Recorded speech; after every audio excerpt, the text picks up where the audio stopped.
Hello everyone, and welcome back to Snowbound Screams. Tonight, we travel into the forgotten backroads of America, places where light fades, and what remains are stories that refuse to die. Across these hills, rivers, and empty towns are accounts drawn from witness reports, police files, and archived broadcasts. Each one verified, recorded, and retold in their own words. The desert highways of the American Southwest stretch like arteries across the vast landscape, connecting isolated communities and traversing some of the most unforgiving terrain on the continent. These roads have witnessed countless journeys, but some travelers never reached their destinations. Others arrived forever changed by what they encountered in the endless miles between civilization. The desert has long been a place of mystery and transformation, where the harsh environment strips away pretense and reveals what lies beneath. In the shimmering heat and oppressive silence, the boundaries between reality and something else become blurred. The stories we will explore tonight come from those who have traveled these roads and returned with accounts that defy conventional explanation. Law enforcement officials, truckers, highway workers, and ordinary travelers have all reported encounters along these desert highways that continue to haunt them. These are not tales told around campfires for entertainment, but documented experiences that have left lasting impressions on those who lived through them. The vast emptiness of the desert landscape seems to invite phenomena that cannot be easily categorized or explained away. From Route 66 to the isolated highways cutting through Nevada, New Mexico, and Arizona, these accounts share common threads despite their geographical separation. They speak of isolation, of being watched, of encounters with things that should not exist.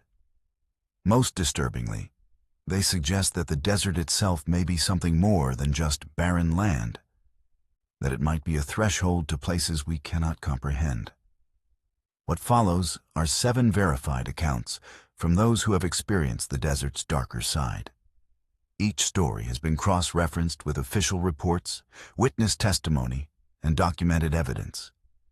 The names have been changed in some cases to protect privacy, but the events themselves remain exactly as they were reported. Now, let us begin with our first story. It was late October of 2012 when trucker Marcus Thorne began what should have been a routine haul along Route 66 between Kingman and Seligman, Arizona.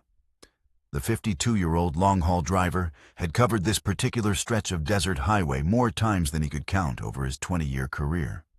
The 78-mile journey typically took just over an hour in his 18-wheeler, loaded with auto parts bound for a distribution center in Flagstaff. That evening, as the sun dipped below the horizon, painting the desert sky in shades of orange and purple, Marcus settled in for another uneventful drive. The familiar hum of his diesel engine and the rhythmic contact of tires on asphalt had long become a sort of meditation for him, a reliable constant in a life of changing routes and schedules. The desert night descended quickly, as it always does in the Southwest, bringing with it a dramatic drop in temperature. Marcus switched on his headlights, cutting through the gathering darkness with twin beams that illuminated the empty road ahead.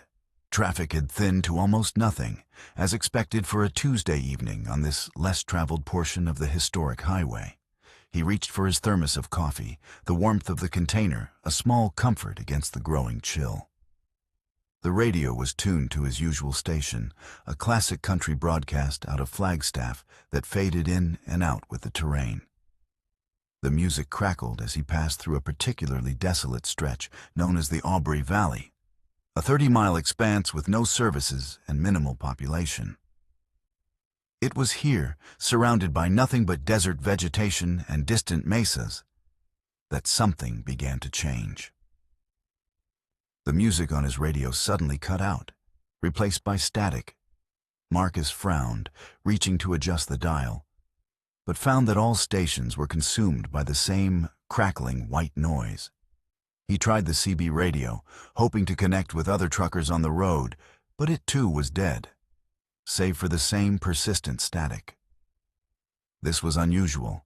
Even in the most remote areas, he could typically pick up at least one distant station or connect with the trucking community via the CB. As he continued driving, the static began to change in character, developing a rhythmic quality that almost resembled speech, though no words could be distinguished. Marcus felt the first prickle of unease along his arms, a sensation he hadn't experienced in all his years on the road. The desert outside seemed darker somehow, the usual silhouettes of cacti and rock formations appearing more menacing in the intermittent glow of his headlights. What happened next would remain with Marcus for the rest of his life, a moment that defied all his experience and understanding of the natural world. The static in his radio suddenly resolved into a clear, resonant voice that seemed to come from everywhere at once.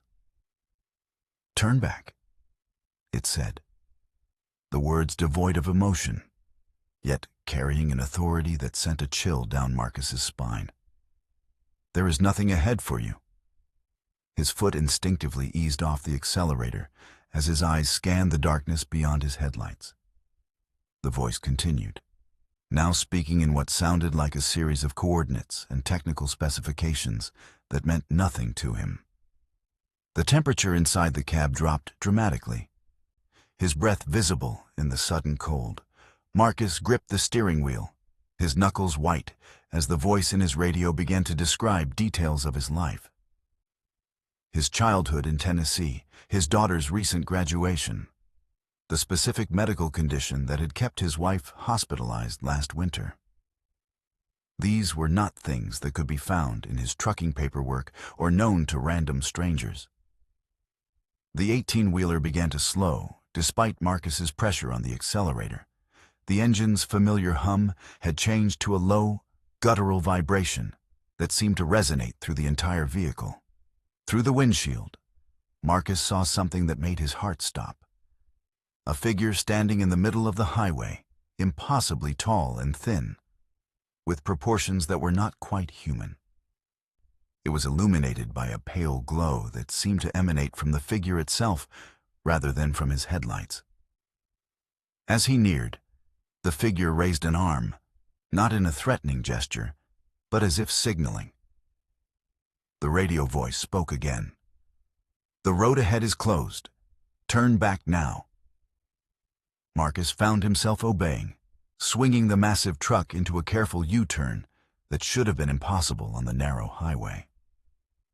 The last thing he saw in his rearview mirror was the figure standing motionless in the middle of the road, bathed in that strange luminescence.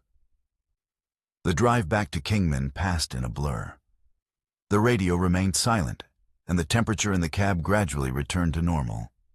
Marcus didn't stop until he reached a well-lit truck stop on the edge of town, where he sat shaking for nearly an hour before he could gather himself enough to call dispatch. When he reported what had happened, he was met with skepticism, but also concern. Several other drivers had made similar reports about that stretch of highway over the years, though none had been as detailed as Marcus's account. The following day, a highway patrol inspection of the area where Marcus had turned around found nothing unusual. No footprints, no signs of any vehicle besides his own tire tracks, and certainly no explanation for the radio phenomenon or the figure he had described. Marcus filed an official report with both his company and local law enforcement. But the incident was ultimately classified as unexplained phenomena. Marcus never drove that section of Route 66 again, requesting reassignment to different routes whenever possible. The experience left him with a persistent case of insomnia and a newfound respect for the mysteries that the desert conceals. Other truckers who heard his story either dismissed it as hallucination brought on by fatigue or nodded with knowing looks, sharing their own tales of strange encounters on desert highways.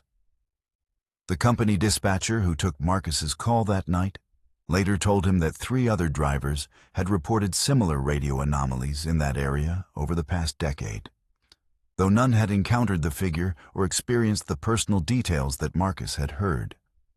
The section of highway where Marcus turned around remains officially unremarkable. A 30-mile stretch of asphalt surrounded by nothing but desert. Yet those who know the stories drive through it with a heightened awareness of just how alone they truly are in that vast emptiness. No trace of the mysterious figure or explanation for the voice in the radio was ever found. It was mid-July of 2015 when the Peterson family embarked on what was supposed to be a memorable road trip through the Southwest. Mark and Sarah Peterson, along with their 2 children, 12-year-old Emma and 10-year-old Noah, had planned a 10-day journey that would take them from their home in Phoenix to the Grand Canyon, then through Monument Valley, and finally to Albuquerque before returning home. The family had packed their SUV with camping gear, snacks, and entertainment devices for the kids, setting out early on a Saturday morning with high spirits and the promise of adventure. Their first destination was a small, family-run motel in the town of Seligman, Arizona, a stopover chosen specifically for its proximity to Route 66 and the Petersons' desire to experience a piece of classic Americana before venturing into more remote territory. The drive north from Phoenix was uneventful, filled with the usual family road trip dynamics, games of I Spy, occasional arguments over music selection, and the excited chatter of children experiencing the desert landscape for the first time. As they approached the turnoff for Seligman, Mark noticed a small sign indicating an alternative route that promised to save 20 minutes of driving time. The road, designated as County Road 25, appeared on their GPS as a viable shortcut, cutting through what looked like relatively flat desert terrain. Despite Sarah's mild hesitation, she preferred to stick to main highways when traveling with the children. Mark decided to take the detour, eager to reach their destination before dark. The turn onto County Road 25 was unassuming, a simple right turn onto a 2-lane asphalt road that disappeared into the shimmering heat of the desert. The first few miles of County Road 25 were well maintained, with occasional ranch entrances and distant views of the Hualapai Mountains. The children had dozed off in the back seat, lulled by the air conditioning and the monotony of the drive. Sarah was scrolling through photos on her phone while Mark focused on the road ahead. It was Sarah who first noticed that something seemed wrong. "How long has it been since we've seen another car?" she asked, looking up from her phone.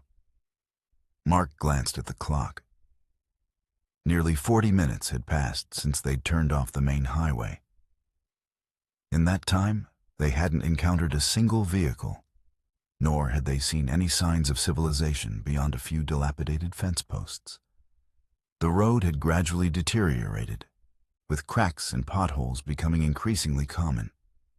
When Mark checked their GPS, he was disturbed to find that they appeared to be driving in a circle, despite his certainty that he had maintained a straight course. As the sun began to set, casting long shadows across the desert, the Peterson situation grew increasingly unsettling. The road had narrowed to a single lane with no shoulder, flanked by dense vegetation that seemed to press in on them from both sides. Strange rock formations rose periodically from the desert floor, twisted shapes that bore an uncanny resemblance to human figures in the fading light. Emma had woken up and was now staring out the window with wide eyes. "Dad," she said quietly, "there's someone walking out there." Mark followed her gaze, but saw nothing but desert and shadows. "It's probably just a cactus, sweetie," he said, though his voice lacked conviction. The family's cell phones had lost signal nearly an hour ago, and their GPS now showed them as being in a completely different part of Arizona than where they knew they must be. What happened next marked the beginning of what the Petersons would later describe as the longest night of our lives. As darkness fell completely, the SUV's headlights revealed something standing in the middle of the road ahead. Mark slammed on the brakes, bringing the vehicle to a stop about 50 feet from the figure.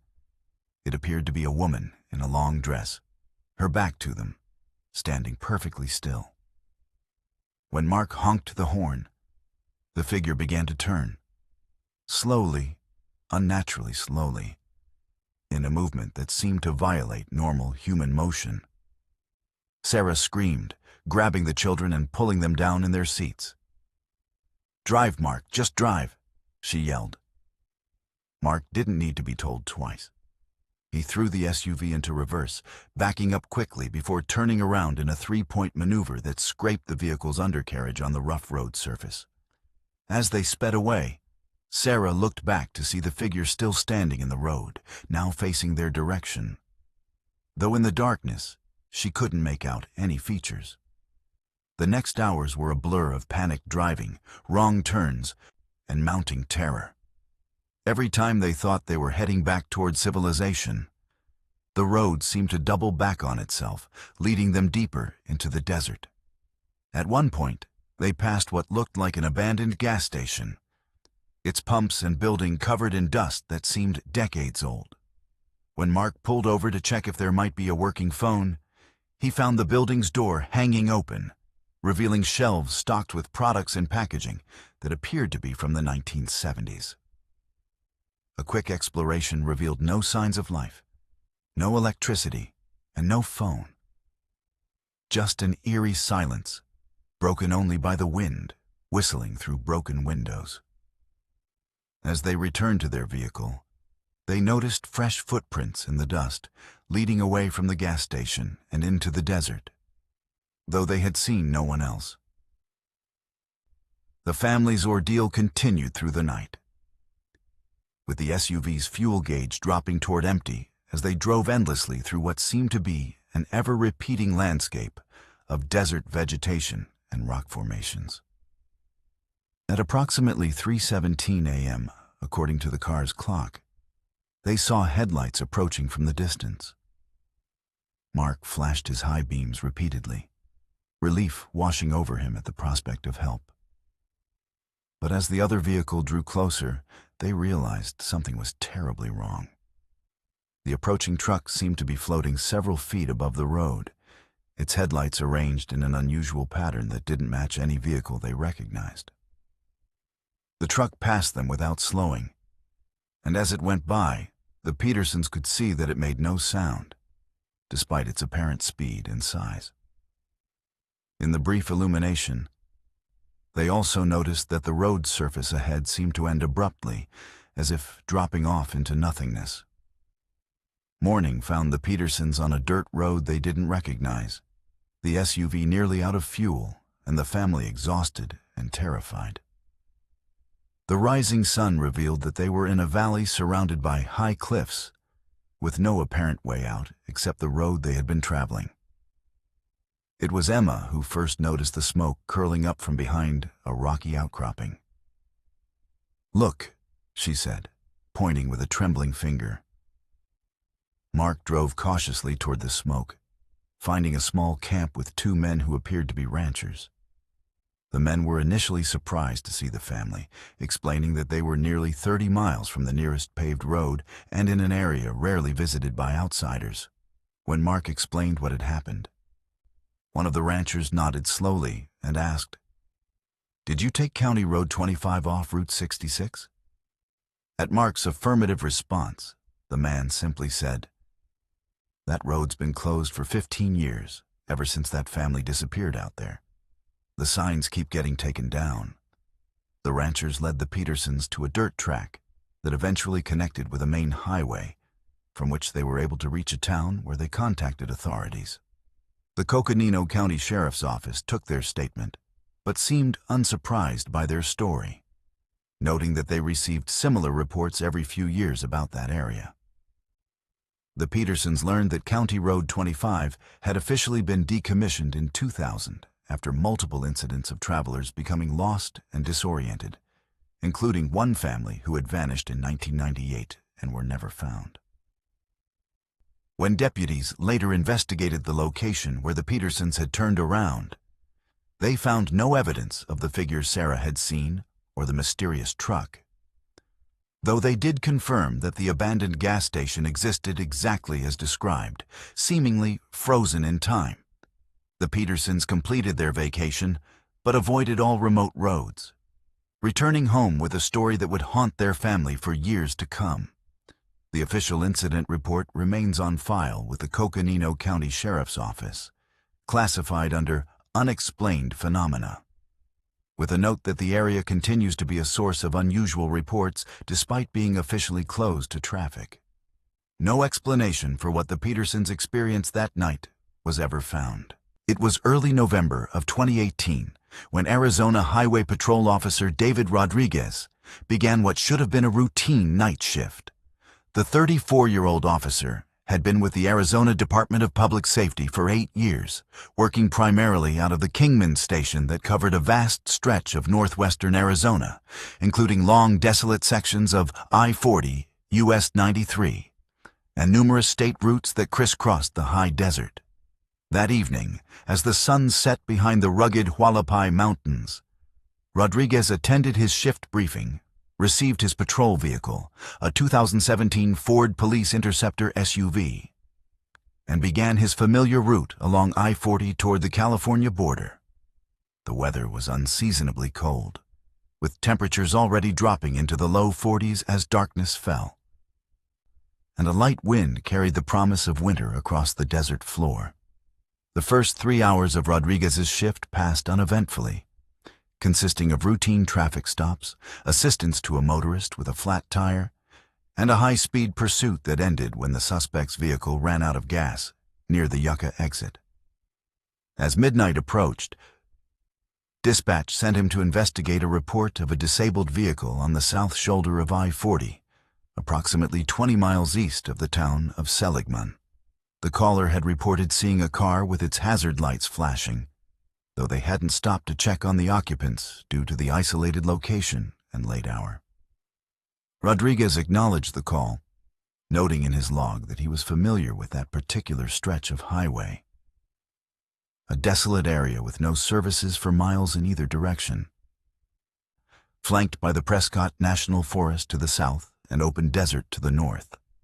As he drove, he reviewed the limited information available. A silver sedan, possibly a Toyota, last seen near mile marker 123. When Rodriguez arrived at the reported location, he found the vehicle exactly as described. A silver Toyota Camry parked partially on the shoulder, its hazard lights still blinking rhythmically in the darkness. The car appeared undamaged, with no signs of a collision or mechanical failure.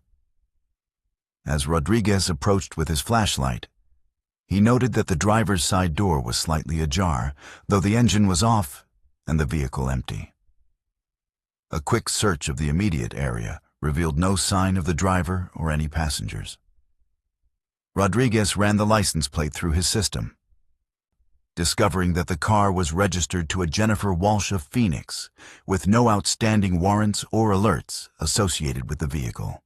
He contacted dispatch to report his findings and was informed that Ms. Walsh had been reported missing by her husband earlier that evening, when she failed to arrive at their daughter's college in Flagstaff as planned.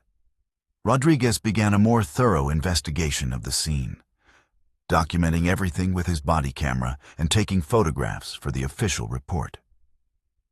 The desert night was utterly silent, broken only by the rhythmic clicking of the Camry's hazard lights and the distant hum of his patrol vehicle's engine. As he examined the car's interior, Rodriguez noticed something unusual. The driver's seat was positioned unusually far forward, as if someone much shorter than the average adult had been driving. The GPS showed a route that didn't make sense, taking the driver far south of the direct route to Flagstaff and into remote Forest Service roads. More disturbingly, Rodriguez found a child's stuffed animal, a small gray rabbit, lying on the passenger seat floor, its fur matted as if it had been wet and then dried. There was no child car seat in the vehicle, nor any indication that a child had been traveling with Ms. Walsh, according to the missing person report. What happened next would become one of the most baffling cases in Rodriguez's career, and would ultimately lead to his request for a transfer away from night patrol in that district.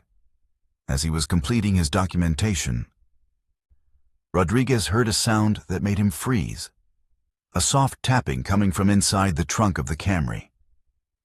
He immediately drew his service weapon, calling out to whoever might be inside.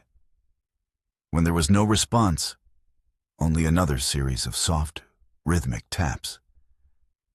Rodriguez carefully approached the trunk, his flashlight beam steady on the lock mechanism. The tapping continued, now accompanied by what sounded like a child's faint whisper, though the words were indistinguishable. Rodriguez called for backup, his voice calm despite the adrenaline coursing through him. While waiting for the other officers to arrive, he circled the vehicle several times, finding no signs of forced entry or damage that might explain how someone could be trapped inside without setting off the car's alarm system.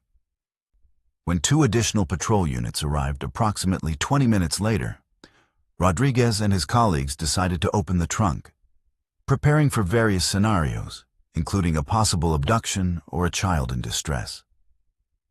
The trunk opened easily, revealing nothing but a spare tire, jack, and the usual emergency equipment. There was no one inside, nor any indication that anyone had recently been there. The officers searched the surrounding area thoroughly, using flashlights and thermal imaging equipment, but found nothing beyond desert vegetation and rocky terrain. The tapping sound had ceased the moment the trunk was opened, and despite their continued presence at the scene for another hour, it did not resume. Rodriguez documented everything meticulously, though he knew the official report would struggle to explain what he and his fellow officers had heard that night. The investigation into Jennifer Walsh's disappearance would continue for months, eventually becoming a cold case with no resolution. The Camry was processed for evidence, yielding only Miss Walsh's fingerprints and those of her husband, who had been cleared of any suspicion. The stuffed animal was sent for analysis, but revealed only DNA matching Jennifer Walsh, with no indication of a child's presence.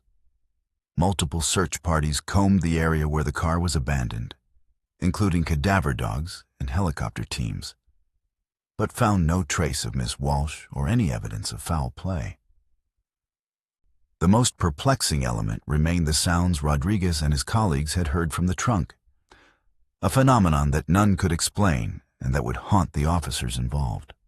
Rodriguez himself experienced what he could only describe as auditory hallucinations for weeks after the incident, occasionally hearing faint tapping when his patrol car was parked in isolated locations. 6 months after the incident, Rodriguez requested and received a transfer to the department's Criminal Investigations Division, citing a desire to focus on solving cases rather than patrol work. In private conversations with his supervisor, he admitted that the experience with the Camry had shaken his fundamental understanding of reality and made him question his ability to remain objective during isolated night patrols. The case of Jennifer Walsh remains open with the Arizona Department of Public Safety, listed as a missing person investigation with no known suspects or leads. The Camry was eventually returned to her husband, who sold it to a dealership in Phoenix. Rodriguez never learned who purchased the vehicle afterward, though he sometimes wondered if its new owner experienced anything unusual during desert drives. The tapping sound he heard that night has never been adequately explained, though Rodriguez would occasionally discuss it with other officers who had similar unexplained experiences in that particular stretch of desert highway. No trace of Jennifer Walsh was ever found. It was late August of 2016 when maintenance worker Hector Mendoza discovered something that would trouble him for years to come. The 48-year-old Arizona Department of Transportation employee had worked the same route for over a decade, responsible for rest areas and pull-offs along a 150-mile stretch of US 60 between Wickenburg and the New Mexico border. The job was mostly routine, checking restrooms, cleaning picnic areas, removing litter, and reporting any maintenance issues that required specialized attention. That particular Tuesday morning found Hector at the Quail Springs Rest Area, a small facility located approximately 40 miles east of Salome, in one of the most desolate stretches of his route. The rest area consisted of 2 small buildings, a handful of picnic tables, and a single information kiosk, all surrounded by desert vegetation that seemed to press in on the facility from all sides. Hector arrived at Quail Springs just after 9 a.m., beginning his routine inspection with the men's restroom building.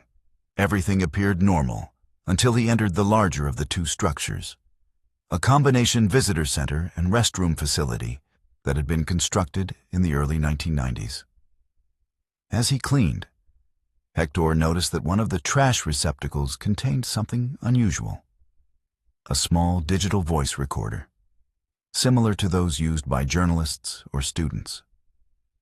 The device was an older model, a Sony ICD-BX140 that showed signs of considerable wear, with scratches on the casing and a partially faded battery cover. Out of curiosity rather than any sense of duty, Hector pressed the play button after discovering that the device still had power. What he heard would make him immediately call his supervisor and ultimately involve state law enforcement in an investigation that would yield more questions than answers. The recording began with what sounded like a car door closing, followed by footsteps on gravel. A man's voice, somewhat breathless, as if from exertion, spoke first. "Okay, I'm here. It's just after midnight, I think. The car died about a mile back. No cell service, of course. Figured I'd walk to this rest area, maybe find a map or something." There was a pause, then the sound of wind whistling across the microphone. The man continued. "This place is creepier than I expected. All the lights are out, even the emergency ones. Hello? Is anyone here?" The recording captured the sound of the man's footsteps echoing slightly as he walked. Then a sudden gasp. What was that? Sounded like a voice, but not human. More like, I don't know, a bird call, but deeper. "Hello?" Another pause, during which only the wind could be heard. "I'm going to check the buildings. Maybe there's an emergency phone or something." Hector listened with growing unease as the recording continued, documenting what appeared to be the man's exploration of the darkened rest area. The audio captured sounds of doors being opened, the man's footsteps echoing in what seemed to be empty rooms, and his increasingly nervous commentary about his surroundings. The women's restroom door was unlocked. No one inside, but something's weird here. All the mirrors are covered with what looks like newspaper. Why would someone do that? The recording then captured a sudden, sharp sound that made Hector jump. A loud bang followed by what sounded like shattering glass. The man on the recording swore, then said, "That came from the men's side. I'm not going over there. I think I'll just wait in my car until morning. Except my car is dead. Right? Okay. New plan."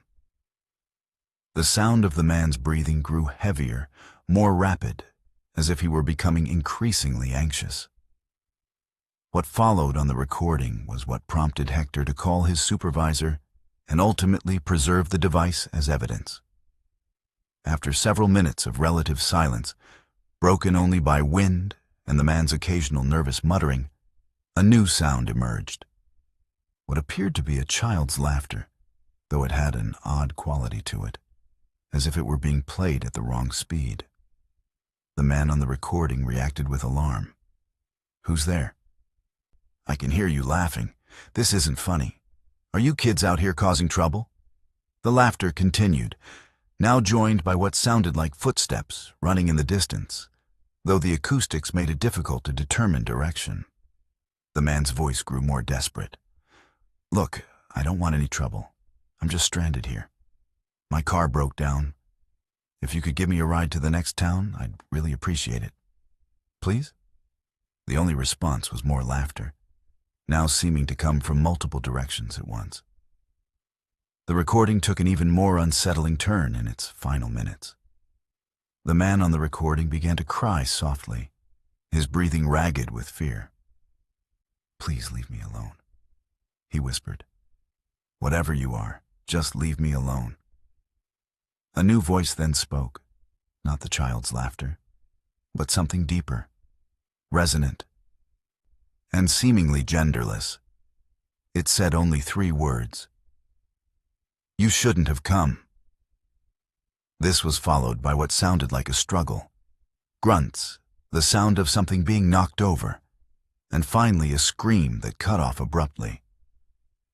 After several seconds of silence, the recording captured what sounded like footsteps moving away from the microphone. Then nothing more, until the device's battery apparently died. The total recording time was 27 minutes and 43 seconds. Hector's supervisor, Regional Maintenance Manager Robert Jenkins, arrived at the rest area approximately 45 minutes after receiving Hector's call. Jenkins listened to the recording in its entirety, his expression growing increasingly grim as the audio progressed. "We need to call this in," he said when the recording ended. Right now, both men noticed that the rest area seemed perfectly normal in the daylight. No signs of struggle, no broken glass, no covered mirrors, and certainly no explanation for the voices captured on the device. The Quail Springs rest area had no history of unusual incidents beyond occasional vandalism, and nothing in the maintenance log suggested any problems with the facility. When questioned by the responding sheriff's deputy, both men insisted that what they had heard on the recording was genuine and deeply disturbing. The investigation that followed would uncover a series of unsettling coincidences and unexplained phenomena. The digital voice recorder was taken into evidence by the Maricopa County Sheriff's Office, where forensic analysts confirmed that the recording was authentic and had not been tampered with or edited. The device's serial number revealed that it had been purchased from a Phoenix electronics store in 2014, though the store had no record of the buyer beyond a cash transaction. Most disturbingly, a check of missing person reports revealed that a 29-year-old freelance journalist named Daniel Reeves had been reported missing by his family exactly 1 week before Hector discovered the recorder. Reeves had been working on a story about urban legends and mysterious places along Arizona's highways, with his research focusing specifically on rest areas and pull-offs with strange reputations. Further investigation revealed that Daniel Reeves's car had been found abandoned on the shoulder of US 60, approximately 1 mile west of the Quail Springs rest area, exactly as described in the recording. The vehicle had run out of fuel, though Reeves's family insisted that he was meticulous about planning his trips and would never have allowed himself to run out of gas in such a remote location. A search of Reeves's apartment uncovered research notes on various Arizona rest areas, with extensive files on Quail Springs specifically. According to local legend, which Reeves had documented from multiple sources, the rest area was rumored to be a place where travelers sometimes disappeared, though no official reports confirmed such occurrences. The most chilling discovery was a partial entry in Reeves's journal, dated the day he went missing. "Quail Springs tonight. The stories say it's most active between midnight and 3 a.m. Going to find out what's really happening there." Despite an extensive search of the area around the rest area, including the use of cadaver dogs and aerial surveys, no trace of Daniel Reeves was ever found. The Maricopa County Sheriff's Office officially classified his case as a missing person investigation, though privately, some of the officers involved admitted to being deeply troubled by the recording and the circumstances surrounding Reeves's disappearance. The Quail Springs rest area remained open, with no additional incidents reported in the years following the discovery of the recorder. Hector Mendoza eventually requested a transfer to a different maintenance route, citing personal reasons, though he would later admit to friends and family that he could never again feel comfortable at Quail Springs, especially during his early morning rounds when he arrived before sunrise. The digital voice recorder remained in police evidence, its last 27 minutes serving as a disturbing testament to something that defied explanation in the Arizona desert. No trace of Daniel Reeves was ever found. It was early March of 2017 when Arizona Department of Transportation Maintenance Crew Supervisor Frank Castillo experienced something that would challenge his pragmatic view of the world. The 56-year-old civil engineer had worked for ADOT for nearly 3 decades, spending the last 15 years overseeing road maintenance and construction projects across northwestern Arizona. That particular week found Frank and his crew working on a resurfacing project along State Route 95, a north-south highway that runs parallel to the Colorado River between Yuma and Lake Havasu City. The project required night work to minimize traffic disruption, meaning Frank's crew of 8 workers would be active from 10 p.m. to 6 a.m., taking advantage of the desert's cooler nighttime temperatures and the reduced traffic flow along the primarily rural route. The work was progressing according to schedule, with the crew operating heavy machinery to remove the old asphalt surface, while others prepared the foundation for the new pavement. Frank moved between the different work zones, checking progress and ensuring that all safety protocols were being followed. The night was clear and unusually cold for early March in the desert, with temperatures dropping into the low 50s as a cold front moved through the region. Frank noted the exceptional visibility. The sky above was a canvas of stars, seemingly brighter and more numerous than usual due to the lack of light pollution in this remote area. The crew worked under portable floodlights that created islands of brilliant illumination along the dark highway, their engine noise and the sounds of construction echoing across the quiet desert landscape. At approximately 2:30 a.m., Frank was conferring with the asphalt plant operator via radio regarding the timing of the next material delivery when he noticed something unusual in the sky. At first, he dismissed it as an aircraft from the nearby Marine Corps Air Station Yuma, or perhaps a commercial flight passing overhead at high altitude. But as he continued to observe, he realized that what he was seeing didn't correspond to any conventional aircraft. 3 lights were arranged in a perfect triangular formation, moving silently across the sky in a way that no known aircraft could achieve, changing direction abruptly without banking or slowing, maintaining perfect formation regardless of their movements. The lights themselves were unusual as well, not the steady beams of aircraft navigation lights, but pulsating orbs that shifted in color, from white to blue to red, in a synchronized pattern. Frank called over 2 of his crew members, Miguel Hernandez and Tom Wilson, both of whom witnessed the phenomenon. "What the hell is that?" Tom asked, his usual skepticism replaced by genuine bewilderment. Miguel crossed himself, a gesture Frank had seen him make only once before during a near-miss accident on a previous project. The 3 men watched as the lights performed maneuvers that defied the laws of physics, as Frank understood them. Sudden stops, instantaneous changes in direction, and movements that seemed to bend rather than cut through the sky. What happened next would become the subject of extensive documentation and investigation. The 3 lights suddenly separated, each moving to a different position above the desert before descending slowly toward the ground, maintaining their triangular formation but now oriented horizontally rather than vertically. Frank immediately contacted the Mojave County Sheriff's Office non-emergency line, reporting what he and his crew were witnessing.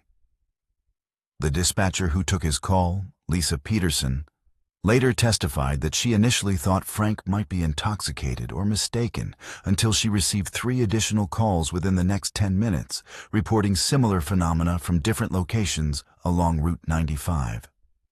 As Frank continued to observe the lights, he noticed that they were now hovering approximately half a mile from the work site, at an altitude of what appeared to be 200-300 feet above the desert floor. The lights cast a pale blue illumination on the ground beneath them, creating 3 distinct circles that revealed details of the desert terrain not visible in the darkness. Through binoculars, Frank thought he could see something within each light, a darker shape or structure. But the details remained indistinct. What occurred over the next hour would become one of the most well-documented UFO encounters in Arizona history. Witnessed by multiple people across a 50-mile stretch of desert highway, Frank and his crew watched as the three lights began to move in a coordinated pattern, sometimes forming a straight line, sometimes returning to the triangular formation, occasionally moving independently before rejoining the group. At one point, one of the lights descended lower than the others, appearing to touch the desert floor before rising again to rejoin the formation. Throughout this display, the lights made no sound detectable to Frank or his crew, despite their apparent proximity and size. The work site had fallen silent as all 8 crew members now watched the phenomenon, their construction tasks temporarily forgotten in the face of something extraordinary. The encounter reached its climax when one of the lights suddenly detached from the formation and began moving directly toward the work site. Frank ordered his crew to gather near the equipment, both for safety and perhaps some unconscious need for solidarity in the face of the unknown. The approaching light moved slowly but deliberately, descending as it came closer until it was hovering approximately 500 feet from where the workers stood. Its illumination was now intense enough to cast shadows, revealing details of the construction equipment and the workers' faces in stark relief. Through binoculars, Frank could now see that the light contained what appeared to be a uplit structure of some kind, though its shape was difficult to determine due to the brilliant illumination that surrounded it. The object remained in this position for approximately 5 minutes before ascending rapidly and rejoining the other 2 lights, which had maintained their position during this encounter. The lights remained visible for another 30 minutes, continuing their strange aerial maneuvers before gradually ascending and disappearing from view. Frank immediately documented everything he had witnessed, writing detailed notes and sketching the movements and formations he had observed. He also collected written statements from all 8 crew members, each describing what they had seen in their own words. The Mojave County Sheriff's Office dispatched Deputy Mark Reynolds to investigate.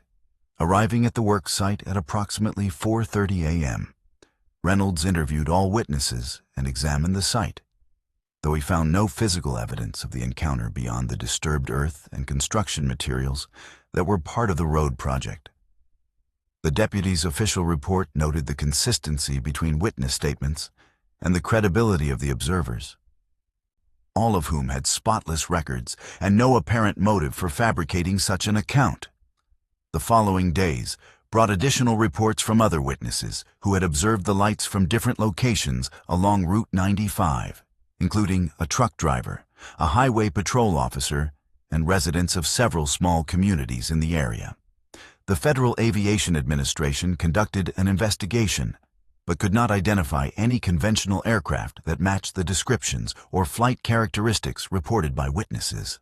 Luke Air Force Base initially denied having any aircraft in the area, but later confirmed that no military exercises had been conducted on that date or time that could explain the phenomenon. The incident received extensive media coverage, with Frank becoming an unwilling spokesperson for what many were calling the Route 95 incident. Frank Castillo's experience changed him in subtle but profound ways. The pragmatic engineer who had spent his career dealing with concrete facts and measurable phenomena found himself contemplating possibilities he had previously dismissed. He cooperated fully with investigators from various organizations, including private UFO research groups, though he maintained a cautious and factual approach to describing what he had witnessed. The construction project continued without further incident, though Frank noted that his crew worked with a new sense of awareness, frequently glancing at the night sky during their shifts. The official investigation by the Mojave County Sheriff's Office remained open, classified as unidentified aerial phenomena, with no final explanation ever provided for what Frank and his crew had witnessed that night. No physical evidence of the lights was ever found, beyond the consistent testimony of multiple credible witnesses across a large area of desert highway. It was early June of 2014 when recent college graduate Jenna Cooper began what should have been a celebratory cross-country drive from Los Angeles to her parents' home in Chicago. The 22-year-old had just completed her master's degree in anthropology at UCLA and decided to treat herself to a road trip along historic Route 66, following the path of countless travelers before her. Her 2008 Honda Civic was packed with camping gear, clothes, and a collection of mixed CDs from friends who couldn't join her on the journey. The first leg of her trip took her through the California desert, with planned stops in Barstow, Needles, and Kingman, before continuing eastward. Jenna was an experienced solo traveler, having backpacked through Europe the previous summer, and felt confident in her ability to handle whatever challenges the road might present. The California portion of Jenna's journey passed without incident, though she noted the increasing isolation as she moved deeper into the Mojave Desert. By the time she crossed into Arizona, the summer heat had become intense, with temperatures well over 100 degrees, despite it being only early June. The historic Route 66 had long been replaced by Interstate 40 as the main east-west thoroughfare. But Jenna had deliberately chosen the older road, seeking the authentic experience and the opportunity to explore the small towns and roadside attractions that had made the highway famous. She spent her first night in Kingman, exploring the historic downtown area and visiting the Route 66 Museum, where she learned about the highway's storied past and the travelers who had made it legendary. The museum's exhibits on the Dust Bowl migration and the highway's mid-century heyday fascinated Jenna, though she noted that many of the displays mentioned the darker side of cross-country travel, the disappearances, accidents, and mysterious encounters that had occurred along the route. Jenna's second day on the road began early, as she wanted to cover as much distance as possible before the desert heat reached its peak. She stopped in Seligman for breakfast at a famous roadside diner, where the waitress warned her about cell service becoming increasingly unreliable as she continued east. "You'll be lucky to get a signal at all once you pass Ash Fork," the middle-aged woman said, refilling Jenna's coffee cup. "The desert doesn't like technology out there. Something about the minerals in the ground, or so they say." Jenna thanked her for the advice, though she didn't think much of it at the time. As she continued her journey, the landscape grew increasingly desolate, with long stretches between services and few other vehicles on the road. The summer heat created a shimmering effect on the asphalt ahead, making the highway appear to disappear and reappear like a mirage. It was approximately 3:30 p.m. when Jenna saw the figure standing by the side of the road, thumb outstretched in the universal gesture of a hitchhiker. The young woman appeared to be in her early 20s, dressed in faded jeans and a simple white t-shirt with a backpack at her feet. Her long dark hair was pulled back in a ponytail, and she shielded her eyes from the sun with one hand as Jenna's car approached. Jenna hesitated. Her parents had always warned her against picking up strangers, but something about the woman's appearance seemed harmless, and Jenna knew that this stretch of road offered few alternatives for someone who needed a ride. After checking her rearview mirror and seeing no other vehicles for miles in either direction, Jenna made the decision to stop, pulling onto the gravel shoulder about 20 feet ahead of where the woman stood. The hitchhiker approached the passenger side door, her movements smooth and economical despite the heat. When Jenna leaned over to unlock the door, the woman offered a grateful smile. "Thanks so much for stopping," she said, her voice pleasant but somewhat distant.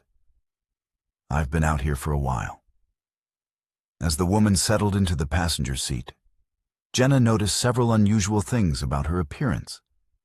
Her clothing, though simple, appeared strangely pristine for someone who had supposedly been walking in the desert heat. No sweat stains, no dust, no signs of exertion. Her backpack looked brand new, with tags still attached to one of the straps. Most unusual were her shoes, expensive-looking hiking boots that appeared to have never been worn, their soles clean and unscuffed. Jenna dismissed these observations as her anthropologist's tendency to overanalyze details, engaging her passenger in conversation as she pulled back onto the highway. The young woman introduced herself as Maria, explaining that she was traveling from Flagstaff to meet friends in Albuquerque, but had been abandoned by her previous ride after an argument. "He just got weird," Maria said, staring out the window at the passing desert. "Started asking personal questions, you know. So I asked him to let me out." Jenna nodded sympathetically, though she found Maria's story somewhat vague. As they continued driving, Jenna attempted to make conversation, asking about Maria's studies, interests, and travel plans. The responses she received were minimal and somewhat evasive, with Maria often changing the subject or answering questions with questions of her own. "Why are you traveling this road?" Maria asked, turning to face Jenna with an intensity that made the driver uncomfortable. "There are faster ways to get across the country." What happened next would become the most terrifying experience of Jenna's life. A journey into the uncanny that would ultimately lead to police involvement and an official investigation. As they approached a desolate stretch known as the Aubrey Cliffs, Maria suddenly became agitated, pointing at something in the distance. "Stop the car," she said, her voice suddenly cold and commanding. "Right here." Jenna, startled by the change in tone, pulled onto the shoulder without question. Maria turned to face her directly, her eyes seeming to change color in the shifting desert light. "You need to turn around," she said. "This road isn't safe for you. Not anymore." When Jenna asked what she meant, Maria's response sent a chill down her spine. "Some roads collect stories. Some roads collect people. This one does both." Jenna felt a wave of fear so intense that it made her physically ill. Maria's appearance seemed to shift subtly, her features becoming less distinct, as if Jenna were looking at a photograph that had been slightly out of focus. The temperature inside the car dropped dramatically, despite the afternoon heat outside. "Who are you?" Jenna asked, her voice trembling. Maria smiled, but it was a strange expression that didn't reach her eyes. "I'm the warning," she said. "I'm the one who tells people to turn back before it's too late." With that, she opened the car door and stepped out onto the shoulder. Jenna watched in horror as Maria walked away from the car, not toward the desert, but directly into the side of a rocky outcropping, disappearing as if she had walked through a doorway rather than solid rock. Jenna sat frozen for several minutes, her mind struggling to process what she had just witnessed. When she finally gathered herself enough to drive, she sped eastward, not stopping until she reached the town of Williams, where she immediately called the Coconino County Sheriff's Office. Deputy Mike Thompson took her statement, appearing somewhat skeptical but noting Jenna's genuine terror and the fact that she was obviously not under the influence of drugs or alcohol. When Thompson asked for a description of the hitchhiker, Jenna provided what details she could remember, though she struggled with the strange sense that Maria's features had become indistinct in her memory. The deputy's expression changed when Jenna mentioned the name Maria, and he excused himself for a moment to speak with someone in another office. When Thompson returned, his demeanor had shifted from professional skepticism to genuine concern. He explained that there had been multiple reports over the years of a hitchhiker matching Jenna's description along that stretch of Route 66, always identifying herself as Maria and always disappearing under mysterious circumstances. The most recent report had been filed just 3 months earlier by a truck driver who had given a ride to a young woman matching the same description. He said she walked into the side of his truck while it was moving, Thompson said, consulting his notes. just vanished. He thought he was seeing things until he talked to some other drivers who had similar experiences. The deputy showed Jenna a file containing reports dating back to the 1970s, all describing encounters with a young female hitchhiker who would disappear under impossible circumstances. The Coconino County Sheriff's Office officially documented Jenna's encounter, though the report was ultimately classified under unexplained phenomena, rather than any criminal investigation. Jenna completed her journey home, though she abandoned her plans to travel Route 66, instead taking the most direct interstate route possible. The experience left her with a profound sense of unease about isolated highways and the stories they might hold. In the years that followed, she would occasionally research the phenomenon she had experienced, discovering similar legends from around the world, vanishing hitchhikers who appeared as warnings or omens. The most disturbing discovery came when she found an old newspaper article from 1968 describing the disappearance of a young woman named Maria Gonzalez, who had last been seen hitchhiking along Route 66 near the Aubrey Cliffs.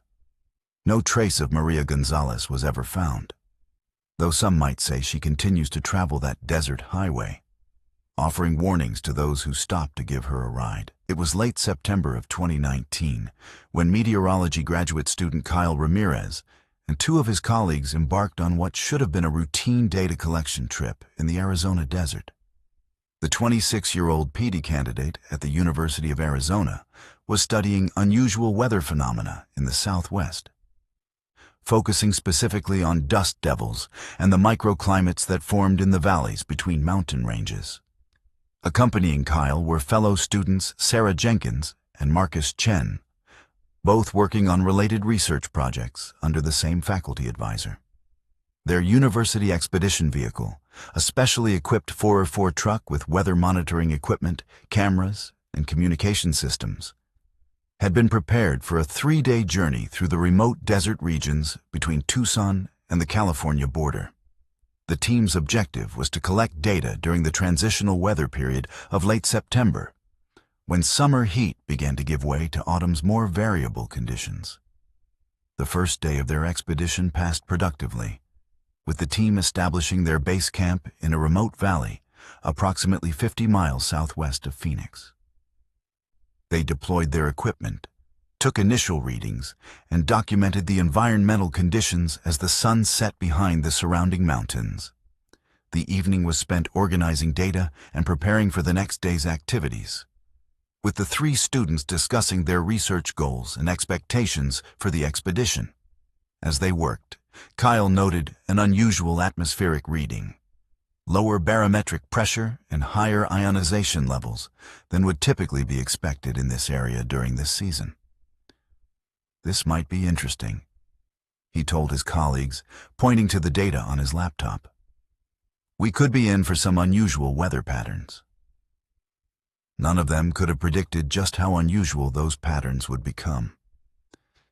The following morning began with clear skies and rising temperatures, typical for late September in the Sonoran Desert.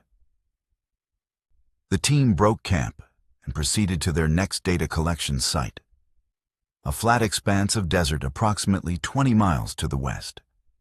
As they traveled, Kyle noticed that the vehicle's equipment was detecting increasingly strange atmospheric conditions, fluctuations in electromagnetic fields, unusual radio frequency interference, and periodic spikes in radiation levels that couldn't be attributed to any known natural sources.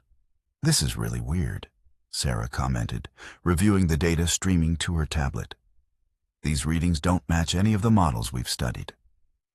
Marcus, who was driving, pointed toward the horizon, where a strange formation of clouds was gathering despite the clear weather forecast.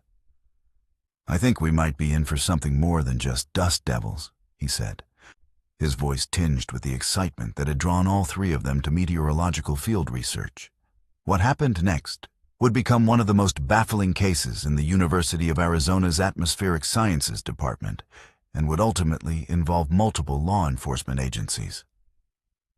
As the team approached their data collection site, They encountered a phenomenon that none of their training or experience had prepared them for. The sky ahead had grown dark despite the morning hour, with clouds moving in a circular pattern that resembled a slow-motion hurricane. What made this particularly unusual was that the clouds appeared to be rotating in opposite directions simultaneously, with the inner layer moving clockwise while the outer layer moved counterclockwise. Even more bizarre was the coloration of the clouds. Not the dark gray of storm clouds, but a strange purplish hue that seemed to pulse with internal energy. Kyle immediately contacted their faculty advisor, Dr. Eleanor Reed, via satellite phone, describing what they were witnessing.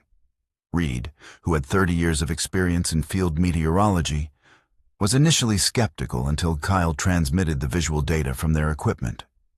"I've never seen anything like this," she admitted, her voice crackling through the connection. "The rotational patterns alone defy everything we know about atmospheric dynamics. You need to document this, but be prepared to evacuate if conditions worsen." The team proceeded cautiously, setting up their monitoring equipment and beginning to collect data on the unprecedented phenomenon. As they worked, they noticed that the strange cloud formation appeared to be centered on a specific point in the desert approximately 2 miles from their position, with the rotation becoming more defined as time passed. The situation grew increasingly strange as the morning progressed. The equipment began detecting phenomena that shouldn't exist according to current scientific understanding.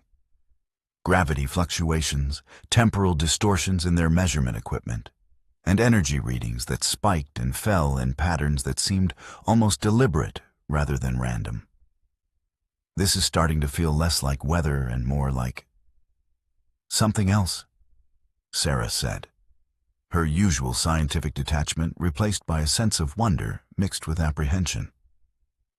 Marcus pointed toward the center of the formation, where something appeared to be materializing within the clouds.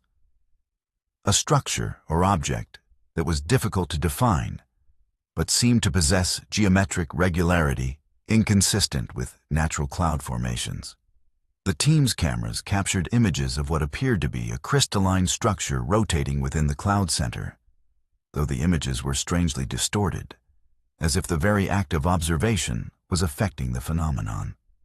The climax of the encounter occurred at approximately 11:30 a.m., when the cloud formation suddenly began to contract, drawing inward toward the central point where the crystalline structure was visible. The team watched in awe and terror as the phenomenon intensified, with lightning of unusual colors, primarily green and blue, crackling between the cloud layers and the desert floor. What happened next would become the subject of extensive debate and investigation. A beam of pale blue light suddenly projected downward from the cloud center, striking the desert floor and creating a perfect circle of illumination approximately 100 feet in diameter. Within this circle, the desert landscape appeared to transform, with vegetation and rock formations seeming to shift and rearrange themselves in ways that defied natural processes. Kyle made the decision to retreat, ordering his colleagues to pack the essential equipment and prepare to leave the area immediately. As they worked, they noticed something approaching from the direction of the light beam. A figure that appeared human but moved with an unnatural smoothness, never touching the ground but floating several inches above the desert floor.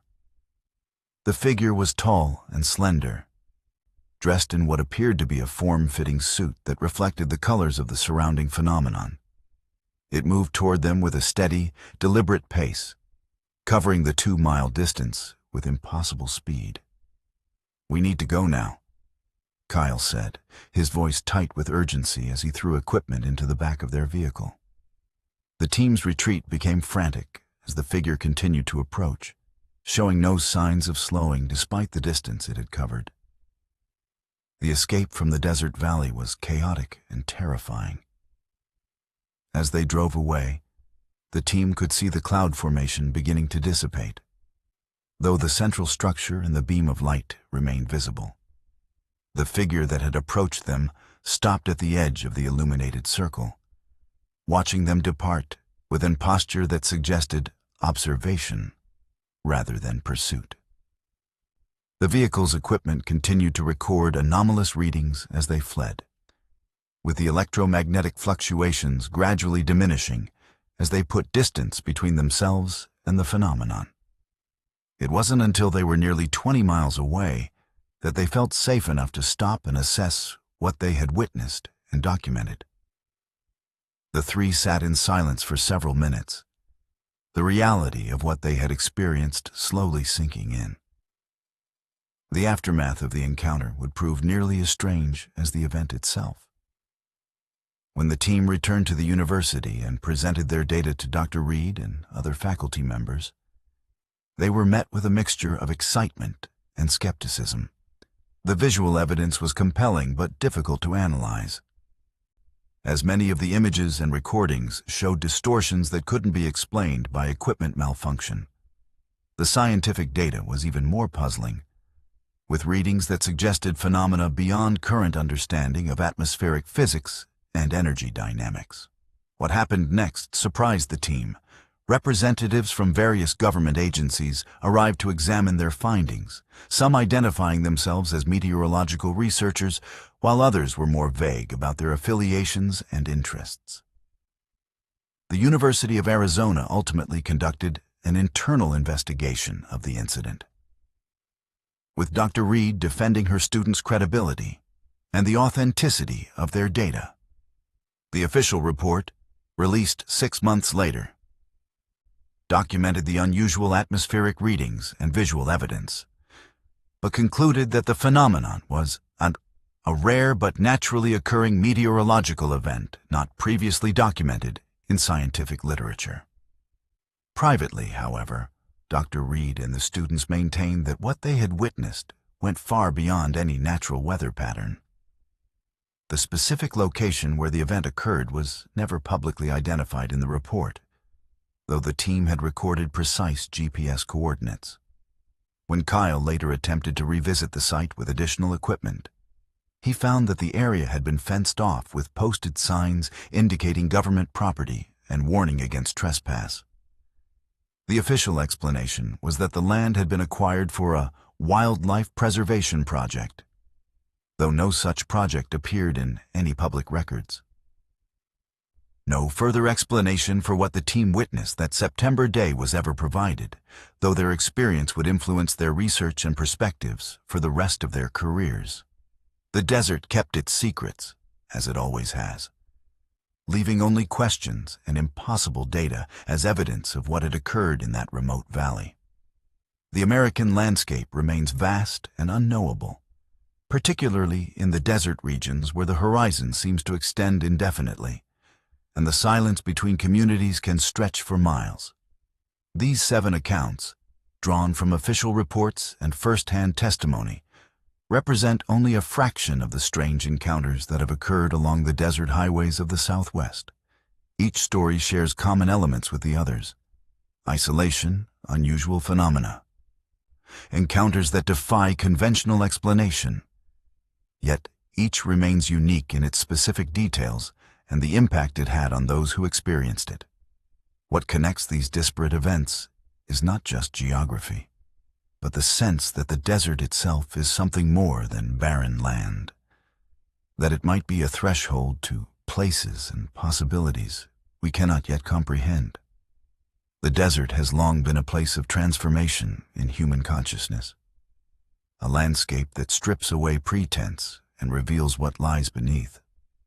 In the vast emptiness between scattered communities, the boundaries between reality and something else seem to blur, allowing for phenomena that cannot be easily categorized or explained away. The trucker who encountered the mysterious voice on his radio, the family that took a wrong turn into what seemed like another reality, the highway patrol officer who heard impossible sounds from an empty trunk. Each of these individuals experienced something that challenged their fundamental understanding of the world. Their accounts, verified through official documentation and cross-referenced with similar reports, suggests that there are aspects of the desert environment that remain beyond our current scientific understanding. What is perhaps most unsettling about these stories is not what they reveal about the desert itself, but what they suggest about the limitations of human perception and knowledge. The maintenance worker who discovered the disturbing recording, the engineer who witnessed impossible aerial maneuvers, the graduate student who picked up a hitchhiker who shouldn't exist. Each of these individuals was forced to confront the inadequacy of their existing frameworks for understanding reality. In the vast, ancient landscape of the American desert, modern humans, with all their technology and scientific knowledge, sometimes encounter phenomena that remind us how much we still don't know about the world we inhabit. The desert, with its extreme conditions and apparent emptiness, seems to be a place where the usual rules of reality sometimes bend or break entirely. The silence of the desert landscape is not merely an absence of sound, but a presence in itself, a quality that those who spend time there come to recognize and respect. In this silence, sounds take on new significance. Lights become more than just visual phenomena.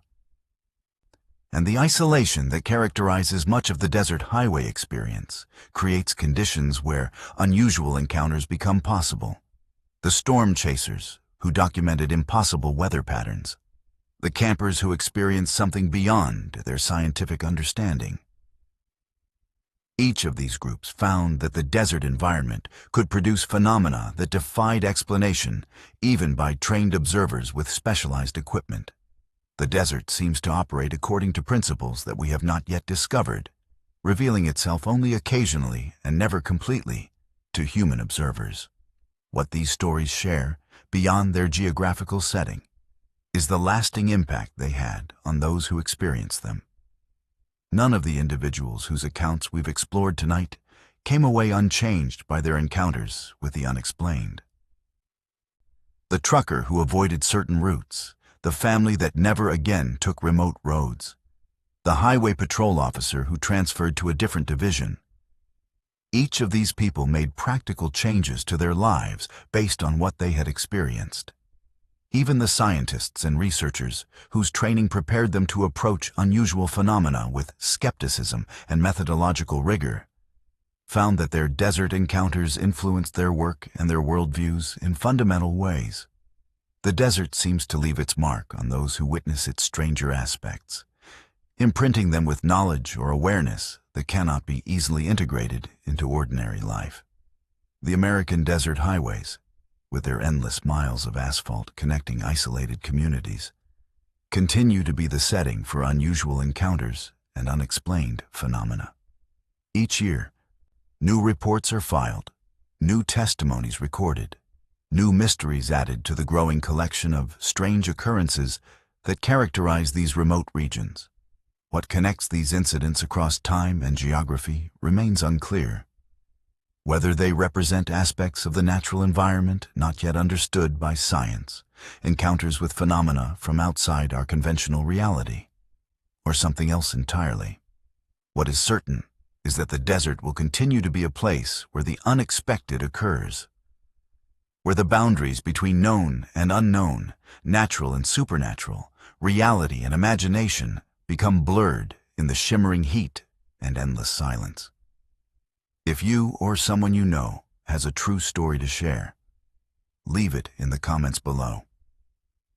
Our understanding of these phenomena grows with each account, each piece of evidence, each testimony that adds to the larger pattern of unexplained experiences in the American desert.